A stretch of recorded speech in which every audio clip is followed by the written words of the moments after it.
Hello, everyone. I'm Jim Bruin. I'm a past president of the American College of Environmental Lawyer and counsel to the law firm Farella, Braun and Martell. I'm delighted today to have Sean Cady as our interview guest. Sean is renowned for being a visionary for leading multinational business organizations. He's particularly respected for being the vice president of global sustainability, responsibility, and trade for VF Corporation. Welcome, Sean. Thanks so much, Jim. Thanks to you and to the entire EarthX team for having me here today. Sean, we've got a lot to cover today, so let's dive right in. Many people watching this show have not heard of VF Corporation, but of course, many of them have worn apparel or footwear from VF's popular brands. Tell us a bit about VF Corporation generally. Sure, Jim. Thanks for asking. And it's an interesting fact that most people don't know VF Corporation, but you know our brands. VF Corporation is one of the world's largest apparel, footwear, and accessories companies. We started our history in 1899 as a woman's silk glove manufacturer. We've evolved our portfolio of brands over the 122 years to where we are today as a powerhouse operating in 170 countries around the world. Sean, what do you make? Yeah, we have about 20 different brands under the umbrella of VF Corporation, 13 consumer-facing brands. We make a myriad of different products, from pants to shirts, outdoor jackets. We make tents and sleeping bags. We make footwear from Vans and Timberland, and we make a ton of other accessory products sold all over the world. Sean, give us the big picture, if you would, of where VF distributes its apparel and footwear. Yeah, like I briefly mentioned already, we sell our products today in 170 countries throughout the world. Obviously, our home here in the US is one of our larger markets, as is the European Union, but we have a number of emerging markets around the world that are very important to the growth of VF. We sell products in all of those countries and source those products from around 45 countries around the world.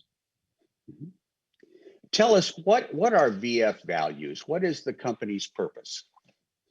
Yeah, thanks, Jim. You know, VF is and has always been a purpose-led organization. At VF, we say we're purpose-led and performance-driven, which means that we grow the company through the lens of activating our purpose. Across VF, our purpose is to power movements of sustainable and active lifestyles for the betterment of people and the planet.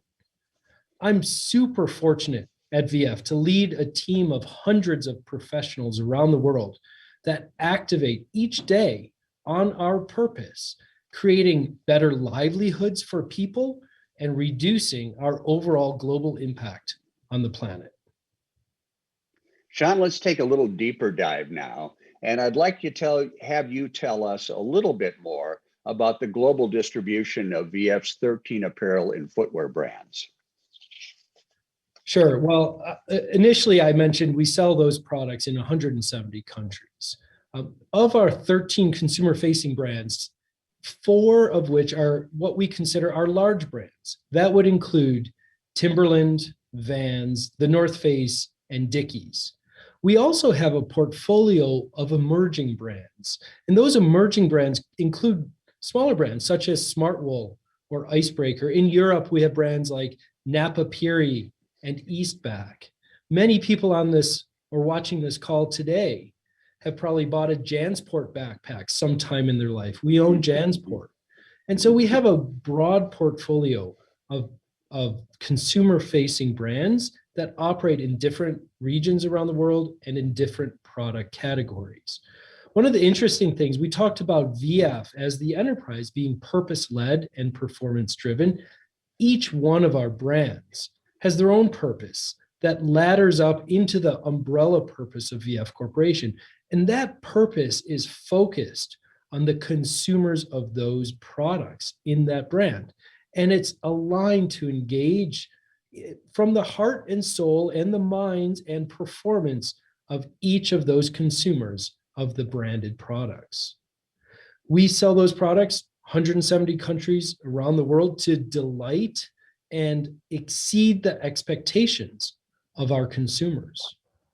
We also activate our purpose throughout our global supply chain, which operates in 45 countries around the world, where we bring our expertise and our support to each one of the factories that manufactures our products for the betterment of people in that factory, the communities around that factory, and for the environment in which that factory operates. We call this responsibility and sustainability across VF, crossing our portfolio of brands, and crossing our global supply chain.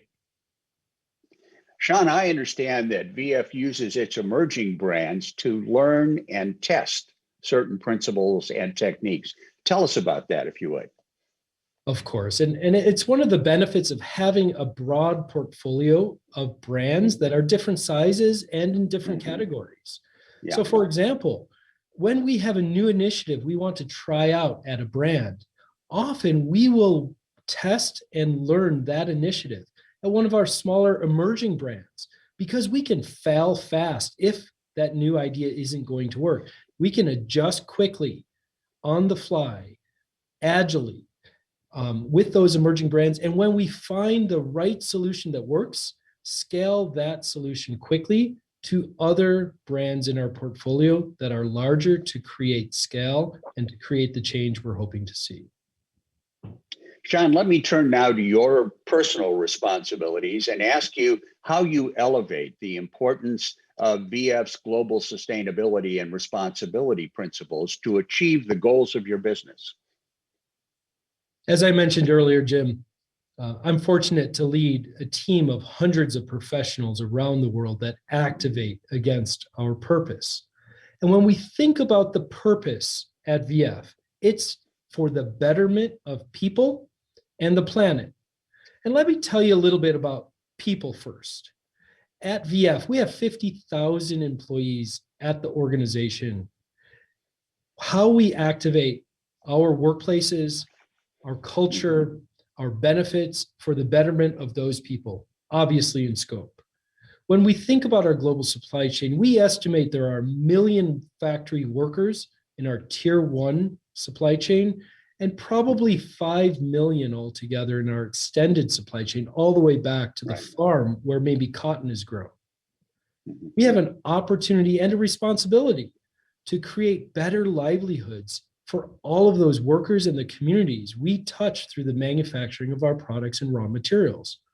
In addition, our products touch tens of millions of consumers around the world every year. And by producing high quality, safe, performance-driven products, we're able to improve the livelihoods of our consumers as they purchase and use our products. So people is a core component of our sustainability and responsibility strategy. I also talked about the planet. And as I mentioned, planet is core to our purpose as a company for the betterment of the planet. Well, we estimate today our carbon impact on the planet is 6.8 million metric tons of carbon equivalents every year. The majority of that impact happens in our global supply chain and our product manufacturing, including 42% of our impact at the extraction and processing of raw materials for our products. That includes the processing and growing of cotton, wool from sheep, down from geese, polyester, etc. So we have a significant impact on the planet, and we have a strong and aggressive strategy to continuously reduce our impact on the planet. This is what we call our responsibility and sustainability strategy across the company. But a couple things I would like to share with the audience today is how those strategies and those choices and activities come to life. And when you think about the products we put on the market through all of our consumer-facing brands, it is through the design, manufacturing, and marketing of those products that our purpose truly comes to life. Because depending on how we design our products, depend or impacts the impact we have on the planet. The factories we choose to manufacture our products can have a direct impact on the people and how that factory operates in the community. And so products and the design and development, manufacturing and sales of our products brings one of our pillars to life on our sustainability and responsibility strategy, and that is for the betterment of people and the planet. I might also share with you from a product perspective, we have a strong focus on what we call product stewardship, and that is having the ability to stand behind each and every one of the 300 plus million products we place on the market each year, of how that product's made, where that product is made, what it's made with, and the impact that product has as it travels across the world to the end consumer. In addition, we have a strong focus on stakeholder engagement and advocacy. We believe that by engaging external to the company with our stakeholders, whether these are non-governmental organizations that care about the planet or care about workers, or these could be our customers, governments, etc. These stakeholders play an important role for activating a framework and enhancing the frameworks we need to achieve our sustainability and responsibility goals. Thanks, Sean. Tell us a little bit more about your definition of global sustainability and responsibility, and explain a bit, if you would, a little bit more about the three pillars of VF strategy. Indeed, Jim, to activate against our strategy for sustainability and responsibility across our broad portfolio of brands and at the enterprise, we've highlighted a strategy called Made for Change. You can find that on our website at vfc.com. Made for Change articulates our strategy in three pillars of work. And let me go you through each one of those. The first we call circular business models. So we recognize that we are manufacturing and producing and selling to consumers and placing on the market in circulation 300 plus million products every year. Well, those products end up somewhere. And so we have a strong focus on making that apparel supply chain circular. So moving from a linear model, which is take, make, and sell, to a make, sell, take back, make again, and sell again. So a re-commerce model of circularity. The second pillar we call Scale for Good. And Scale for Good is around how we use VF Scale as one of the largest apparel, footwear, and accessory companies in the world to create change across the world that we want to see for the betterment of people and the planet. Under our pillar of Scale for Good, we have strong goals, aggressive targets, and robust action plans around use of renewable energy, zero waste from our company, use of sustainable raw materials, impacts on people, etc. So there's a strong focus on how we use our scale, operating in 170 countries, sourcing products from 45 countries, using our scale for good. And lastly, the third pillar of our Made for Change strategy, we call movement makers. And this is how VF can use our scale to bring others with us, to knock down barriers, to test and learn, as we talked about earlier, to create pathways for others, whether they're competitors or others across different industries, to leverage what we may be able to build and do more because of our ability to create movements versus what we could do alone. Sean, what challenges are facing the apparel industry, and what is VF doing to meet those challenges? Well, Jim, the challenges in the apparel industry have been around for hundreds of years. One of the interesting things that we'll think about as we talk about clothing is that 7 billion people or more on the planet wear clothes every single day. And so our industry literally touches every single person on the planet. And we've been doing so for many years. But there's been a number of challenges in the industry that we've worked diligently across the industry and within VF to overcome. Let me talk to you about a few of those. First, we all should recognize that climate change is one of the most severe and important, impactful issues our planet, what should I say? Our entire planet is dealing with today. Climate change is the issue of this decade, and we have a decade of action to ensure that the planet does not warm beyond 1.5 degrees Celsius. We have strong goals around science-based targets today, and we recognize that if we don't solve climate change, this is an issue for humanity at large. Yes. And we also recognize that climate change disproportionately impacts those people at the lower end of the socioeconomic ladder across the planet. When we think about people, whether those are people in our supply chain affected directly by climate change, we also look to human rights across the global apparel supply chain, what we would also call worker rights.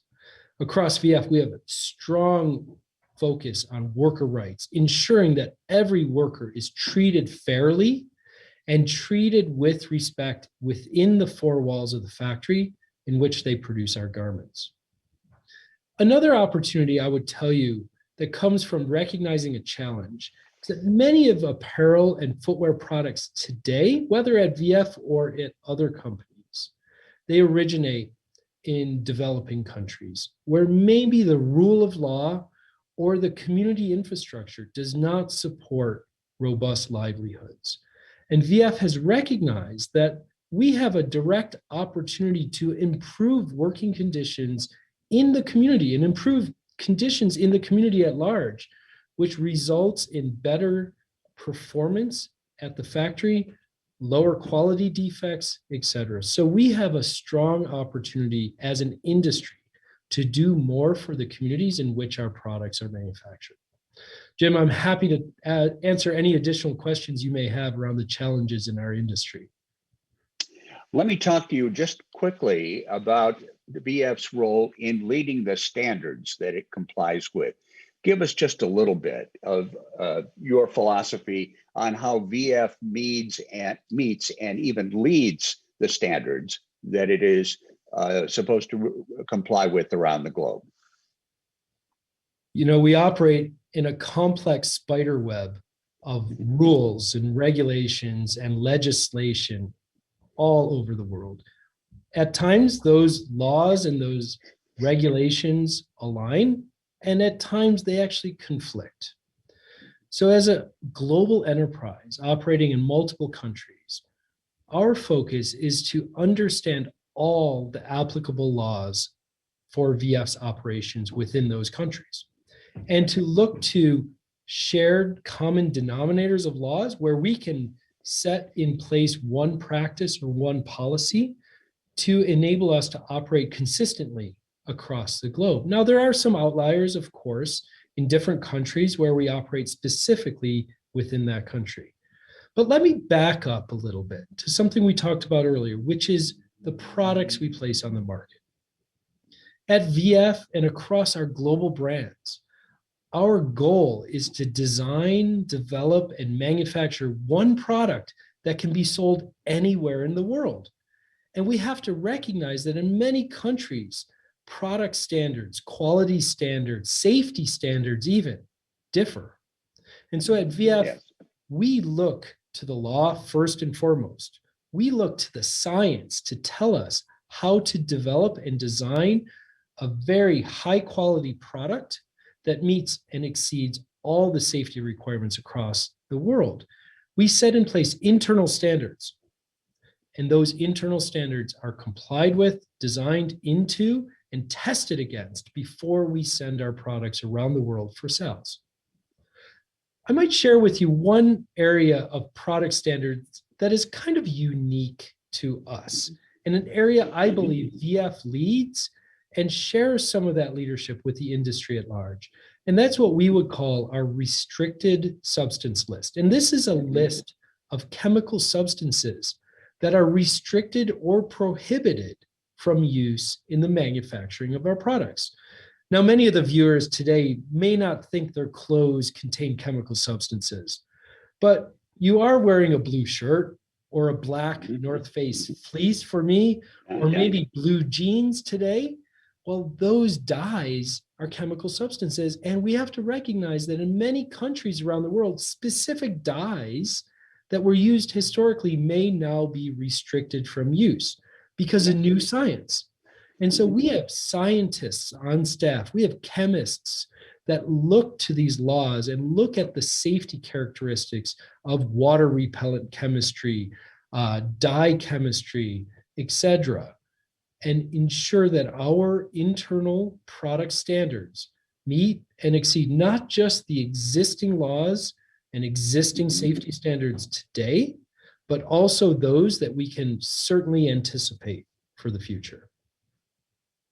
Sean, I know that in doing its work in 170 countries around the world, VF encounters a number of production and supply chain variables. Would you please tell us how VF navigates those variables? If I can say navigates. Of course, Jim, no problem at all. And it's interesting, when we think about our sales countries, that's probably not the most challenging of navigating variables around the world. I would answer your question with a conversation around our supply chain. Today, we source products from over 700 direct suppliers that have, after that, a spider web of what we would call tier 2 suppliers and then tier 3 suppliers, etc. We're constantly looking to source products from new, innovative manufacturers around the world. But when we look for a supplier, there are 3 criteria we look at VF before selecting a supplier to do business with. First and foremost, do they have the capabilities to produce the high quality products that we make at VF? Do they have the capabilities to produce a North Face jacket that's going to keep you warm at the top of the mountain? Or a Vans shoe that's going to keep you on your skateboard as you do tricks in the trick park? First and foremost, we look at supplier capability. Number 2, when we look for new suppliers, we're seeking suppliers that share our core values.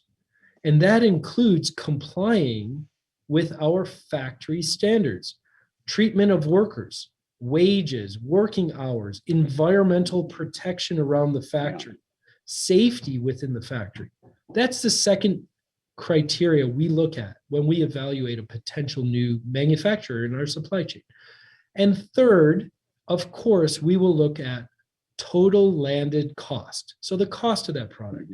But when we look at cost, and I'll talk a little bit more about this at VF, when we look at the cost of product, we don't only look at the cost of product to manufacture that product.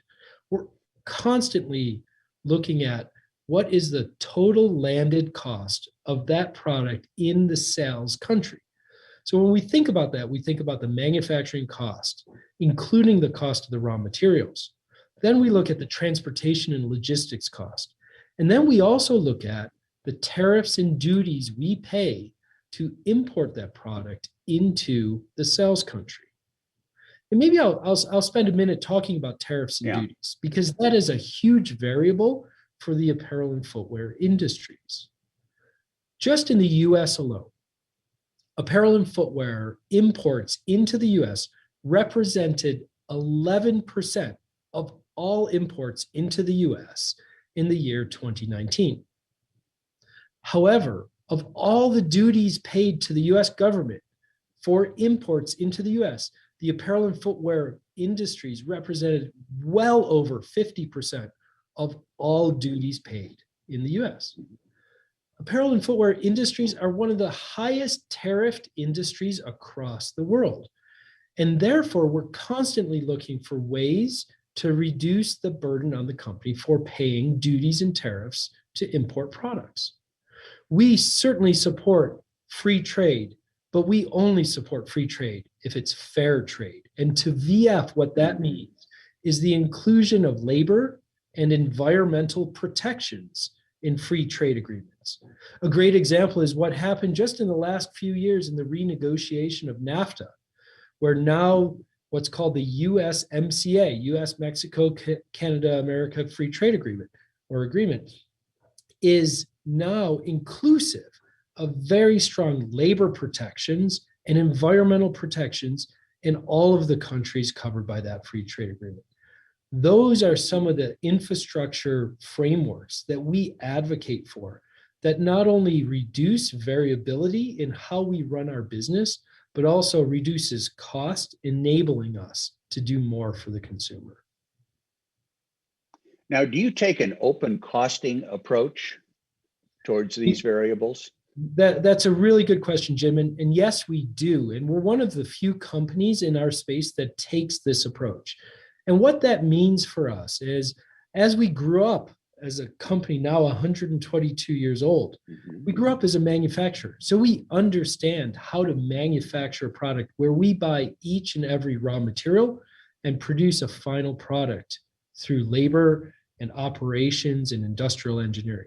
So as we go into new manufacturers around the world for new product designs, first and foremost, our teams will look at what should the cost of that product be, because we know what the raw materials cost. We know how much the fabric costs and the buttons cost and the zipper and the thread, etc.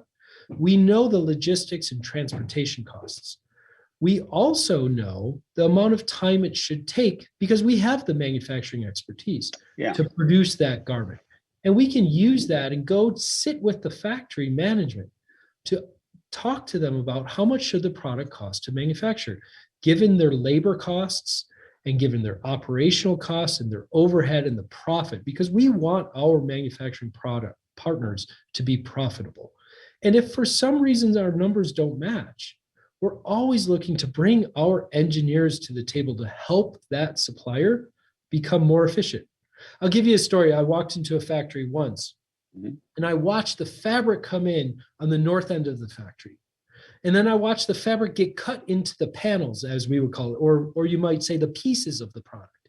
And then those pieces were carried by hand to the south side of the factory, where they were sewn into the first part of that product.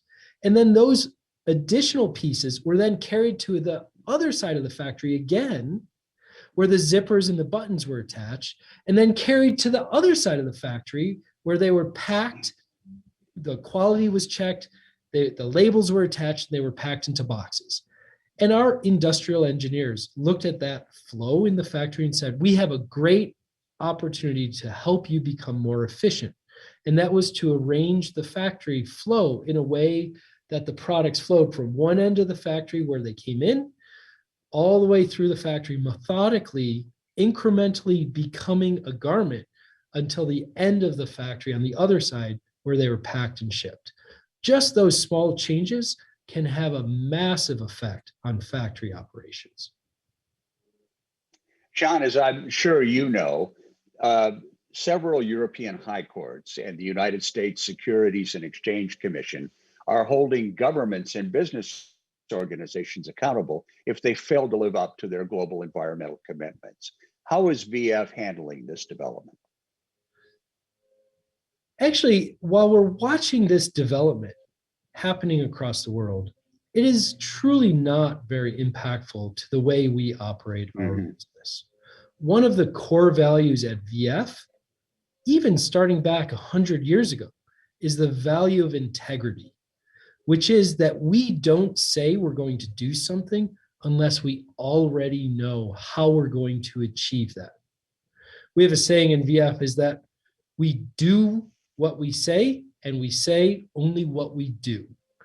And we always substantiate any public statements or any claims we make on product. So let me tell you a little bit about that. We might say this product contains 100% organic cotton. But if it's a product made under the VF umbrella for one of the VF brands, I can assure you that in our databases at VF, there are certificates of organic cotton certification all the way through that supply chain, from the farm to the product, in case anybody wants to see how we can claim that product contains organic cotton. Just one example, I could give you many examples of that. However, what I would also tell you from a macro perspective at the enterprise level, we have made a number of commitments publicly. We've committed to aggressive science-based climate targets for 2030. We've committed to renewable energy goals by 2025. We've committed to zero waste distribution center operations by 2021. This year now, we publicly report not only our results every year, but also our activities to achieve those results. And we are the first to say when we've tried something and failed, but that just helps us get ourselves back up and try harder next time to achieve our goals. We're very transparent as a company, and we're very transparent in doing what we say we will do. Sean, notions of sustainability and responsibility are constantly evolving. Sometimes VF is pushing science, sometimes science is pushing you. What lessons has VF learned along the way? Yeah, it's interesting, Jim, because there's a joke is that aren't we just making shirts and shoes? Yeah.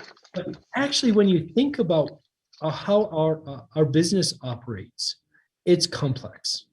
And a lot of the decisions we make and the ways we produce our products are based on science. We are constantly monitoring external forces on the company, whether those are here in the US or globally. Many of those external forces that cause us to pause and rethink some of our goals and strategies are science-based. We're members of many science-based associations where we work collaboratively with others in our industry and outside of our industry to understand how new scientific developments may affect our industry and the way we make our choices. One area I talked about briefly, and maybe I'll expand a little bit on that, is our restricted substance list. So as I mentioned before, I have the fortune to have a number of scientists on my team across the world, including PhD chemists that help us understand the science of chemistry and the science of green chemistry and how we move not only from doing less bad to more good across the world. The restricted substance list, or the RSL across VF and our brands, takes a perspective of science. First and foremost, it's based on the rule of law, but after that, we add to this global policy at VF using science, using toxicology, using dermatology, using chemistry to understand how chemistries added to our products, whether those are dyes or performance-enhancing chemistries or different types of new innovative chemistries, how they could affect people and the planet. Maybe I'll give you another more emotional perspective on how we operate our business. Let me take packaging, for example. Remember, I talked about one of the opportunities I have at the company is to lead our environmental sustainability initiatives. Well, yes. When we measure our impact as a global organization across the planet, packaging of our products, the cardboard boxes when you buy a product from VF that is shipped to your home, and have minimal impact on the planet from the way we operate our business. Less than 1% of our global impact is from our packaging, whether that's plastic bags or cardboard boxes or stuffing. However, the way we show up as a brand and as a global enterprise to our consumers is when that product shows up at your door, or when you buy that product in a retail store and it's packed at the cash register. And we recognize that there is a perception, an emotional perception many times, that the way our packaging shows up is reflective of how committed we are to environmental sustainability. So while changing out packaging into recycled packaging or minimizing packaging truly is not impactful to the environment from a VF global perspective, it is very visible and emotional for many consumers, and that's a key focus area of our strategy, is turning our packaging into sustainable packaging.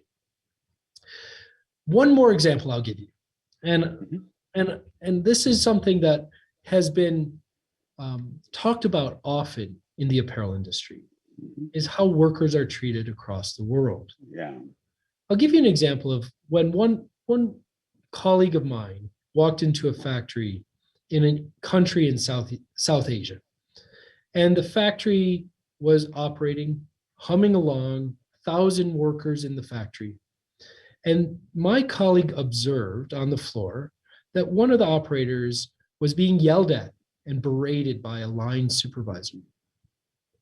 And as that continued, the line worker was physically slapped in the face. Mm. Well, obviously, that is not acceptable to us. And my colleague stepped in right away. And we had a long conversation with that factory owner. But the challenge we were facing in that situation was that, as we think about our purpose for the betterment of people, that clearly was not for the betterment of that individual worker, but the culture in that country. And if you look at the statistics for that country in South Asia, domestic abuse is rampant. Yeah. And this is how the supervisor was raised, watching this abuse, and thought it was normal, as was his manager and her manager. And there was nothing wrong in that culture of physically abusing a worker if they didn't perform the way you expected. So VF, we stood back. We had a very deep conversation with the management team of that factory. We brought in training resources to train all the line supervisors that type of punishment was not acceptable in any supplier or any business that does business with VF.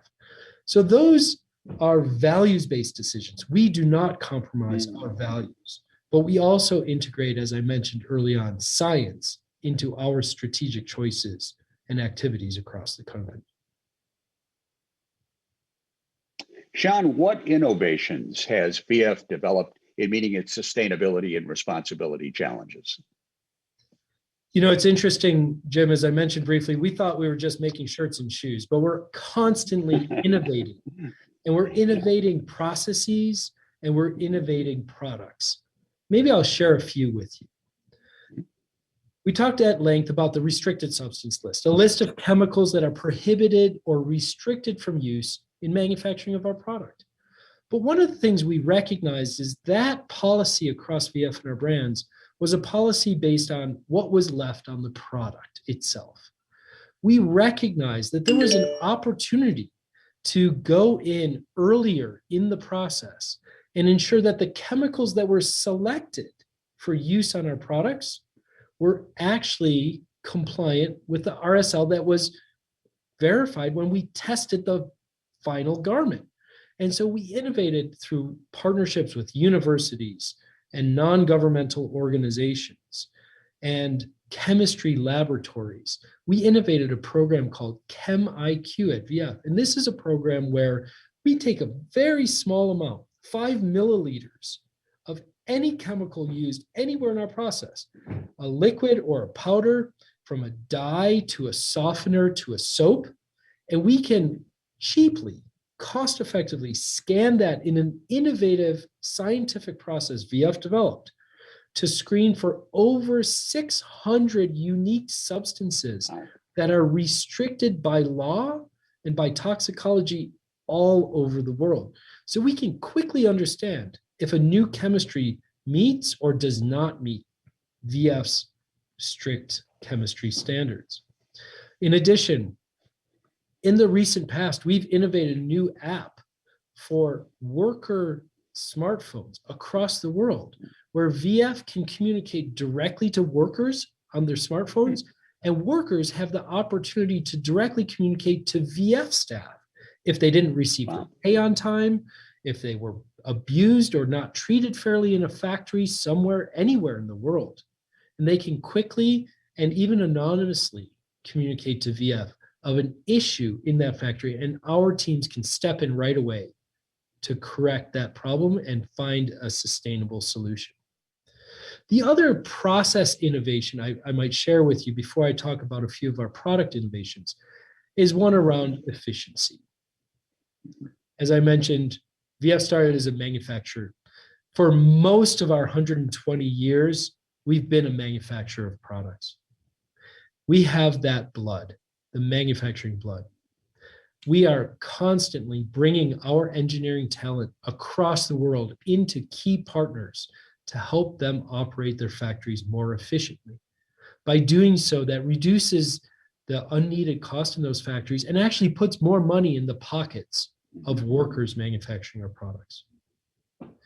Talking about products, let me give you 3 examples of product innovations that are aligned with our purpose as a company for the betterment of people and the planet. I mentioned briefly, one of our emerging brands in Europe is called Napa Piri. It's a Scandinavian brand designing and producing and selling outdoor apparel products. Well, Napa Piri took to heart this concept of circular apparel and built an entire series of products called the Circular Series, products that we take back at the end of their first life to repurpose those products into a second life. They produced an amazing jacket called the Infinity Jacket, which was that pinnacle product made fully from the buttons and the zippers to the fabrics and the lining and the stuffing out of a single material. And that material can be mechanically recycled back into the same material again to produce the same garment again mechanically. It's an amazing product, and they innovated that under the auspices, I would tell you, of the VF purpose for the betterment of people and the planet. For the North Face, I'm wearing a North Face fleece today, one of our key large brands at the company. Well, many people, might I say all people watching this program today, have seen somebody or even have in your closet a puffy winter North Face jacket. Well, what fills that jacket? That's down. Down comes from geese. Down originates from geese and the clusters and feathers of geese. Well, we had some external pressure a number of years ago around the amount of down we were using in our North Face products. We innovated because of that external pressure to create a new standard called the Responsible Down Standard that traced all the way back to the origin of the down on the goose farm to ensure the geese were treated fairly, humanely, under our animal rights program. In addition, at the same time, once we developed that standard, we gifted that standard to the industry. But we also innovated a new product to replace down. It was called Thermoball. It was lighter and warmer than down. And only because of that external pressure on the organization and on the brand did we start up an innovative procedure and process in the company to look for an alternative that ended up being lighter and warmer than the original material it replaced. Good. Sean, let me turn now to strategies that the company may have developed to talk with its consumers. Can you tell us just a little bit about that in the time we have left? Sure, Jim. Yeah, one of the interesting things is that VF alone does not communicate with consumers. We communicate to consumers through our brands, our consumer-facing brands. But VF enables that brand conversation through a robust back-end platform. We listen and we respond to consumers where they're willing to talk with us. We monitor purchasing behaviors, and we know, especially now as we are emerging from COVID, that consumer purchasing behaviors are skewing more and increasingly toward responsible businesses. And that's where our brands are leaning in to communicate to consumers today. One of the really interesting areas where VF enables brands to speak with consumers is through our traceability and transparency initiatives. Today, we map multiple supply chains of products transparently on our website, where consumers can go in and they can look at every single node in that supply chain, what was produced, where it was shipped to, and the impacts of that factory itself. And lastly, what I would tell you is that VF as an enterprise, we're constantly talking to our stakeholders, maybe not the consumers of the branded products, but our global stakeholders. And that presents us an opportunity to learn, which enables us to build better strategies and activities for the company. Thanks, Sean. Sean, let me ask you about the Sustainable Apparel Coalition. I know that you're the chairman of the board of that coalition. Would you tell us a little bit about the coalition and why VF participates at such a high level? The Sustainable Apparel Coalition, which I, as you say, are fortunate to be the chairman of the board of, has been around for a decade now. And that coalition represents a significant portion of the apparel industry today. And we work together to create aligned, harmonized tools to measure sustainability in the apparel space, whether that's how brands activate on their performance as a brand, communicating to consumers, operating their business, or how the products are designed and developed, the raw materials used, and even how the supply chain operates. So the Apparel Coalition is a group of leading companies, today over 250 global members, that are working in concert to harmonize measurement opportunities and, importantly, impact reduction opportunity together at scale to reduce our global impact on the environment and enhance social justice throughout the world. Thank you, Sean. Sean, I know that we've been talking throughout this program with how VF continually works to meet its global sustainability and responsibility challenges. How do you and how does VF stay on target each day? Yeah, you know, it's a great question, and at times I acknowledge it can be daunting. But one of the great things here at VF is we're not only a product company, we are purpose-led, we are performance-driven, and we are people first. And when we say people first, that's not only how people are treated and supported, but how we minimize our impact on the environment. Because after all, the reason we're concerned about the environment is because we all live on this little blue ball floating through the universe called Earth. We believe in something beyond just us. And we believe that we can do more at scale together in our industry than we can do alone. As I mentioned before, our business at VF touches millions of people and every place on the planet. Our industry at large touches almost every single person on the planet.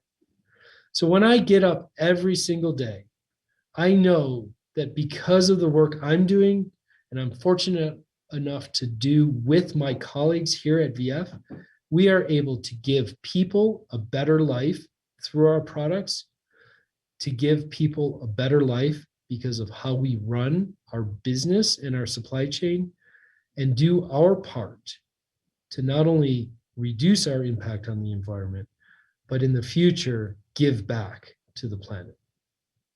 Thank you, Sean, Cady, and thank you, VF Corporation, for educating us on VF's industry-leading vision for global sustainability and responsibility. Thanks, Sean. Thanks, Jim, and thanks to the EarthX team.